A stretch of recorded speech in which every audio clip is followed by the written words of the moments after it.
বিড়াল, নাম তার টমি। সে থাকতো এক শান্ত গলির কোণে। একদিন সকালে আয়নায় তাকিয়ে টমি চমকে উঠল। আরে, আমি তো গোলগাল হয়ে গেছি, এভাবে আর চলবে না। তাই সে নিল এক সাহসী সিদ্ধান্ত, সে জিমে যাবে। জিমে ঢুকতেই শুরু হলো হাসাহাসি। কুকুর রকি, খরগোশ বনি, বানর লিমন সবাই বলল, বিড়াল আবার জিম করে নাকি? টমি কিন্তু দমল না। সে ট্রেডমিলে উঠলো, স্লিপ, পড়ে গেল একেবারে নিচে। কিন্তু সে উঠে দাঁড়ালো, শুরু করলো হালকা ডাম্বেল তোলা।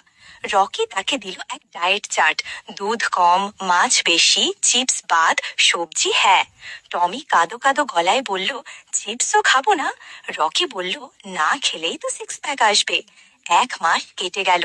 টমি এখন দুর্দান্ত ফিট। সে লাফ দিতে পারে, দৌড়াতে পারে, আর পেটের উপর ছোট্ট সিক্স প্যাকও দেখা যায়।